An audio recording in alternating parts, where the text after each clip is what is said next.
What's up, guys? I'm here with MattDoesFitness and Matt St. Paul. He had that saved up for months, didn't he? Like the last 6 months waiting for the chance here. I thought he was going to screw up as well. Nailed it in one. Oh, great. So happy with himself now. Right, here we are. Justin St. Paul, MattDoesFitness, Mike Thurston, outside of a new gym which I haven't been to before, the Warehouse Gym. We're going to be doing a back and biceps session. Big pull workout. Yeah, 4 or 5 back exercises followed by 2 or 3 bicep exercises. Let's get it done.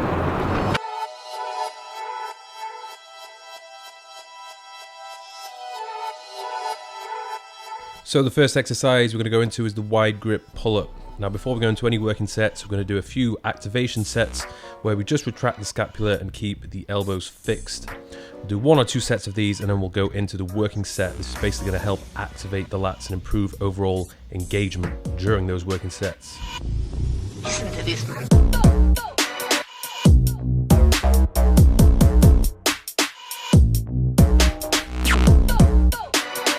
One thing I'd say on these is don't gas yourself and go all out on the first set, because you're not going to have much left in the tank when it comes to doing second, third or fourth set.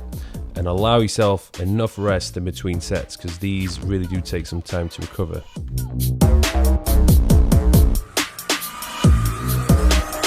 The next exercise we'll move on to is the T-bar row. Now when I'm performing this exercise, I like to keep the focus on my mid back / upper back, so lower traps as well.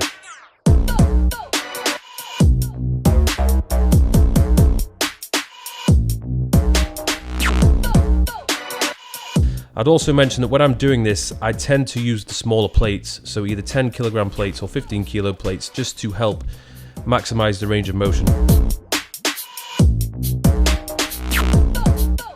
With this exercise, we're going to try and target the mid back and lats, because we're going to be rowing from a not completely vertical plane, but it's still at quite an angle. And the reason why I like this machine is because the advantage it has over free weights is you can have a training partner assist you. You know, when you really start to struggle on the last few reps, they can help assist you on the concentric phase, and you just take the eccentric phase until you really have reached complete failure.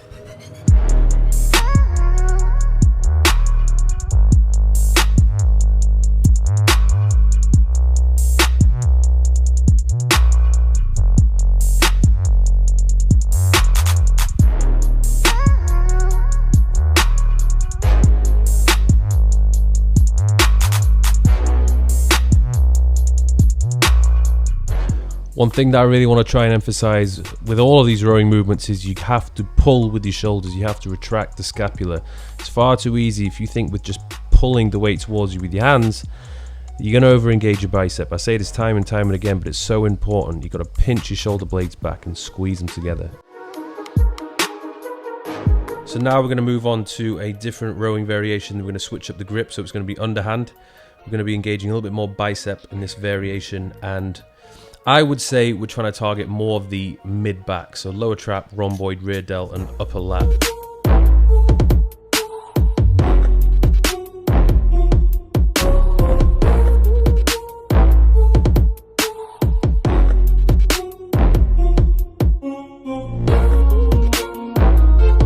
So after doing 2 horizontal rowing movements and 2 vertical rowing movements, we're then going to move on to biceps.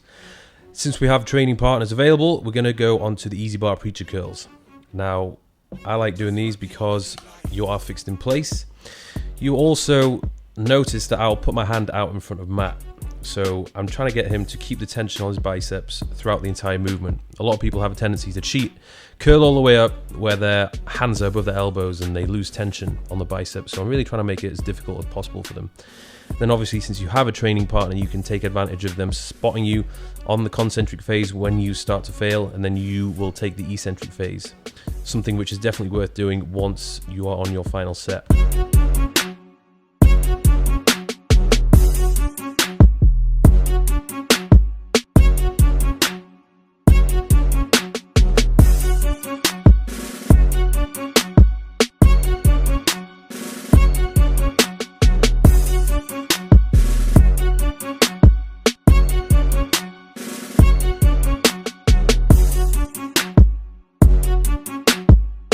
finish off the routine, we did some dumbbell bicep curls. Instead of alternating it, which I see a lot of people doing, we were just keeping all repetitions on one arm and then moving on to the next one.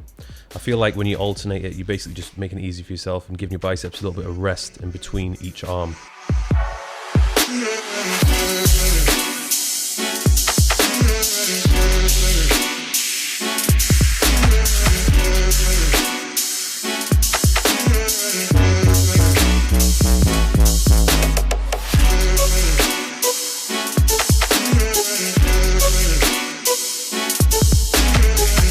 That is the full routine. I haven't included reps or sets because with my training programs, volume changes over time.